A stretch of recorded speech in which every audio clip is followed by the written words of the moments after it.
Hi guys, welcome back to my channel Physics Starts with Ayushi, and this is part 2 of data representation. And इस video में आज हम समझेंगे कि data को ग्राफिकली कैसे प्रेजेंट करा जा सकता है। डेटा हमारे यहाँ पे दो टाइप के होते हैं, एक होता है अनग्रुप्ड और एक होता है ग्रुप्ड।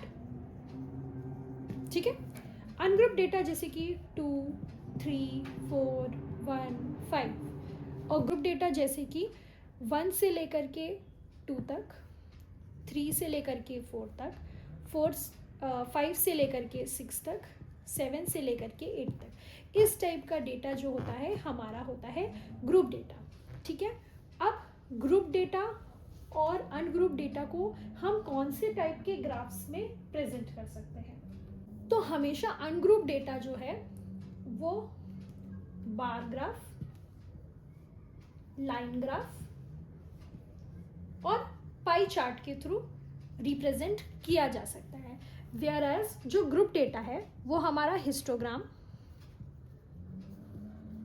फ्रीक्वेंसी पॉलीगन और फ्रीक्वेंसी कर्व के थ्रू रिप्रेजेंट किया जाता है। अब इस पर्टिकुलर चीज़ को हम और डिटेल में समझने की कोशिश करते हैं। तो नेक्स्ट हम बात करते हैं लाइन ग्राफ के बारे में। लाइन ग्राफ में आप देख रहे होंगे ये सिंपल टेबल है जिसमें दो कंपोनेंट्स है, टाइम और पीपल। ठीक है, यहाँ पर पीपल जो है उसकी फ्रीक्वेंसी हमें गिवन है, इसे हमें लाइन ग्राफ पे प्लॉट करना है। तो यहाँ पे मैंने एक्स एक्सिस बना दिया है एंड वाई एक्सिस बना दिया है। ठीक है, यहाँ पर आप इसको टाइम लिखेंगे और यहाँ आप लिखेंगे पीपल। ठीक है, टाइम है जैसे हमारा 10, 11, 12, 13, 14, 15। ठीक है, और यहाँ पर जैसे आप देख सकते हैं कि वैल्यूज़ जो है 2 के मल्टीपल्स में दे रखी है, तो आप अपने हिसाब से 2, 4, 6, 8 एंड 10 को मेंशन कर सकते हैं। अब आप यहाँ देखेंगे कि 0 से 10 के बीच में भी तो कुछ वैल्यूज़ होती है, तो हम एक किंग बनाएंगे। ठीक है, जो रिप्रेजेंट करता है गैप को, कि जब हम वैल्यूज़ पे जंप करते हैं तो उसके बीच के वैल्यूज़ को हम कवर नहीं कर रहे हैं, तो इसलिए हमने किंग बना दिया। ठीक है, यहाँ पर अब आता है कि जैसे 10 के पर्टिकुलर टाइम के ऊपर 2 लोग थे, तो यहाँ पर आ गया 2 पे आप डॉट बना दीजिए। सेम फॉर 11 पे 6 थे। ठीक है, 13 पे आपके 8 हैं, 14 पे आपके 2 हैं एंड 15 पे आपके 4 हैं। ठीक है, अब आप इसको यहाँ से 0 से ज्वाइन कर देंगे। ठीक है, तो कुछ इस टाइप का ग्राफ आपके पास बन करके आ गया है। इस टाइप के ग्राफ को हम लोग लाइन ग्राफ बोलते हैं। नेक्स्ट हम बात करते हैं बार ग्राफ के लिए। बार ग्राफ, इसमें आपको एक क्वेश्चन जैसे दिया हुआ है कि मंथ है जनवरी, फरवरी, मार्च, अप्रैल, और उसमें कितने नंबर ऑफ बसेस चली हैं, जैसे 200, 800, 1000, 600। ठीक है, तो इसको आपको एक बार ग्राफ में प्लॉट करना है। तो मैंने यहाँ पे पहले ही मंथ्स मेंशन कर दिए हैं एक्स एक्सिस पे, और वाई एक्सिस पे हमने नंबर ऑफ बसेस मेंशन कर दिया। जनवरी में अब आपको बार ग्राफ बनाने के लिए, अब जनवरी में कितने बसेस चली हैं, 200। ठीक है, तो आपको एक बार बना, ये सब चीज़ें ग्राफ पेपर्स पे होती है, बट अभी के लिए आपने जनवरी पे 200 का बार बना दिया, फेब में आपका 800 का, मार्च में आपका 1000 का था एंड अप्रैल में आपका 600 बसेस चली हैं। तो this type of graph is known as bar graph. So next हम बात करते हैं पाई चार्ट के ऊपर। जैसे अब यहाँ पर एक सिंपल टेबल देख सकते हैं कि आपको एक कैटेगरी डिफाइन है मेल एंड फीमेल, और उसकी फ्रीक्वेंसी हमें ऑलरेडी गिवन है जो कि है 30 एंड 20। ठीक है, तो सबसे पहले आपको यहाँ पर इसका टोटल कैलकुलेट करना पड़ेगा। यहाँ पे डिफरेंट फ्रीक्वेंसीज भी हो सकती है, अभी मैं एक शॉर्ट एग्जाम्पल की तरह समझा रही हूँ। जैसे यहाँ पर इसका टोटल हो गया 50। ठीक है, अब आपको इसकी वैल्यूज़ कैलकुलेट करनी है ताकि हम उसे एक पाई चार्ट में प्लॉट कर सके। तो वैल्यू कैलकुलेट करने के लिए आपको क्या देखना पड़ेगा कि 30 इसकी फ्रीक्वेंसी है डिवाइडेड बाय टोटल जो कि है 50, और फुल सर्कल कितने डिग्री का होता है, 360 डिग्री का। तो इसका फॉर्मूला होगा हमें एंगल कैलकुलेट कर रहे हैं यहाँ पर, ठीक है। तो इसका फॉर्मूला होगा frequency divided by total into 360। तो फ्रीक्वेंसी हमारी थी 30 डिवाइडेड बाय टोटल हमारा हो गया 50 इंटू एंगल हमारा हो गया 360। तो ये हमारा आ गया, मेल का आ गया 216 डिग्री, ठीक है, 216 डिग्री। फीमेल का भी कैलकुलेट कर लेंगे, 20 डिवाइडेड बाय 50 इंटू 360, जो कि हमारा आ गया 144 डिग्री। तो ये 144 डिग्री एंड ये 216 डिग्री को हम इस प्लॉट के अंदर रिप्रेजेंट करेंगे, ठीक है। ये हो गया आपका 90, 100, अभी मैं एक रफ एस्टिमेट से बना रही हूँ। तो ये हो गया 144 डिग्री जो कि हो गया फीमेल के लिए, और ये बचा 216 डिग्री जो हो गया मेल्स के लिए। इस तरीके से आप अपने डेटा को अपने पाई चार्ट के ऊपर प्रेजेंट कर सकते हैं, ठीक है। तो नेक्स्ट हम बात करते हैं हिस्टोग्राम एंड फ्रीक्वेंसी पॉलीगन की। ये मैं इसलिए एक साथ डिस्कस कर रही हूँ क्योंकि ये बहुत ज़्यादा सिमिलर है और आप एक साथ ही इस चीज़ को बहुत ही ईजिली समझ सकेंगे। तो हमारे पास मान लीजिए ये एक रफ डेटा मैंने लिया हुआ है कि यहाँ पर वैल्यूज़ जो आप देख रहे होंगे ये हमारी क्लासेस हैं, क्लास इंटरवल है, और ये हमारी फ्रीक्वेंसी है, ठीक है। अब यहाँ पे जो आप क्लास इंटरवल देख रहे हैं कि जो इसकी अपर लिमिट है और ये जो इसकी लोअर लिमिट है वो दोनों सेम है। सेम होने की वजह से इसके अंदर कोई भी डिफरेंस या कोई भी गैप क्रिएट नहीं होता। तो आप यहाँ पे स्टार्ट करेंगे 0, 10, 20, 30, 40 एंड 50, जो भी आपका रेगुलर जैसे हमने बार ग्राफ में किया था। और यहाँ पर आपने अपनी फ्रीक्वेंसी लिख दी 2, 4, 6, 8, 10, ठीक है। अब इसमें आप कैसे प्लॉट करेंगे, बनता ये भी बार ग्राफ के जैसा है, बट क्योंकि गैप नहीं होता तो वैल्यूज़ में क्योंकि लिमिट सेम होती है तो ग्राफ्स के बीच में भी गैप नहीं होना चाहिए।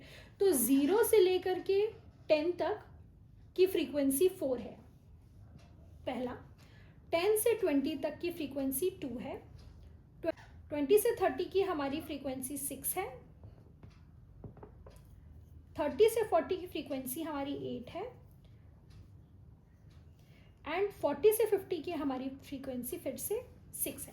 तो इस टाइप के ग्राफ जिसके बीच में गैप्स नहीं होते और जिनकी अपर लिमिट और लोअर लिमिट सेम होती है, उस टाइप के ग्राफ्स को हम हिस्टोग्राम बोलते हैं। फ्रीक्वेंसी पॉलीगन के अंदर भी हमें इसकी मिड वैल्यूज़, जैसे 0 से 10 के बीच की मिड वैल्यू हो गई 5, 10 से 20 की मिड वैल्यू 15, 20 से 30 की 25, 35 एंड 45, इनकी मिड वैल्यूज़ पे हमें पॉइंट मेंशन करना होता है। इसके मिड में हमें इसको मेंशन करना है, 0 से कनेक्ट कर देंगे, ठीक है। ये आपकी हो गई फ्रीक्वेंसी पॉलीगन, ठीक है।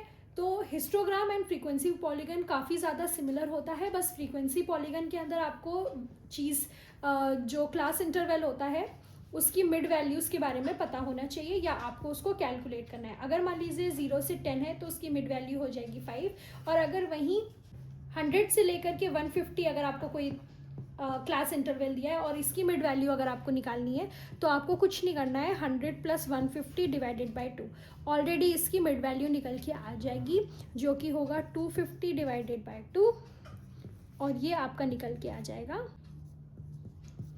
125, ठीक है। तो ये 125 आपकी मिड वैल्यू हो जाएगी। ये मैं एक एग्जांपल समझा रही हूँ। नेक्स्ट हम बात करते हैं फ्रीक्वेंसी कर्व के बारे में। फ्रीक्वेंसी कर्व में आप लोगों को एक क्लास इंटरवल दिया हुआ है एंड फ्रीक्वेंसी भी ऑलरेडी दी हुई है, लेकिन फ्रीक्वेंसी कर्व जिसको हम ओगाइफ भी बोलते हैं, इसको प्लॉट करने के लिए हमें दो चीज़ों को पहले फाइंड आउट करना पड़ेगा, जो कि है less than values and more than values. Less than value को निकालने के लिए क्या करना पड़ेगा, जो मैंने पहले भी शायद आपको समझाया हुआ है कि हमें सेम फ्रीक्वेंसी को सामने लिखना है, उसके बाद उसको नेक्स्ट वाले के साथ प्लस कर देना है। तो 2 + 1 = 3, 3 + 5 = 8, 8 + 2 = 10। अब आप फ्रीक्वेंसी को भी अगर कैलकुलेट करेंगे तो ये भी आएगा 10। तो ये एंड ये आपकी वैल्यूज़ एकदम सिमिलर है, इसका मतलब मेरे ये वैल्यूज़ मैंने सही कैलकुलेट करके। Whereas more than ogive निकालने के लिए आपको क्या करना पड़ेगा, जो सबसे पहली फ्रीक्वेंसी आपने यहाँ पे लिख दी 10, नेक्स्ट फ्रीक्वेंसी को कैलकुलेट करने के लिए क्या करना पड़ेगा आपको, 10 minus first frequency that is 2, और आंसर आएगा 8। नेक्स्ट क्या करना पड़ेगा, जो आंसर आया है 8 minus second frequency, 8 minus second frequency हमारी कितनी थी 1, तो आंसर आ गया 7। और फिर नेक्स्ट क्या करना पड़ेगा, 7 लिखेंगे और नेक्स्ट फ्रीक्वेंसी हमारी थी 5, तो इसको हमने 5 से माइनस कर दिया, आंसर आ गया 2। एंड जो हमारी लास्ट आंसर आया है एंड जो हमारी लास्ट फ्रीक्वेंसी है वो हमारी मैच होनी चाहिए, इसका मतलब ये डेटा हमने सही कैलकुलेट। तो ग्राफ में प्लॉट करने के लिए लेस देन ओगाइव को सबसे पहले प्लॉट कर देते हैं। तो पहला डेटा सेट 0 से 10 की फ्रीक्वेंसी हमारी लेस देन फ्रीक्वेंसी कितनी आई थी 2, तो 2, ठीक है। नेक्स्ट हमारी कितनी है 10 से 20 के बीच की 3, तो इसको हमने कर दिया 3। 20 से 30 के बीच की फ्रीक्वेंसी हमारी थी 8, ये हो गया 8। और 30 से 40 की फ्रीक्वेंसी थी हमारी 10। 0 से 10 के बीच का डेटा सेट था, हमारी उसकी फ्रीक्वेंसी थी 10। 0 से 10 के बीच की फ्रीक्वेंसी थी हमारी 10, ठीक है। नेक्स्ट हमारी फ्रीक्वेंसी थी 10 से 20 के बीच में 8। नेक्स्ट हमारी थी 20 से 30 के बीच में, नेक्स्ट हमारी थी 30 से 40 के बीच में जो कि हमारी थी 2, ठीक है। हम इसमें लाइन ड्रॉ कर देंगे, सारे पॉइंट्स को हमने अटैच कर देना है, ठीक है। ये हमारा हो गया लेस देन ओगाइव। नेक्स्ट हमारा हो गया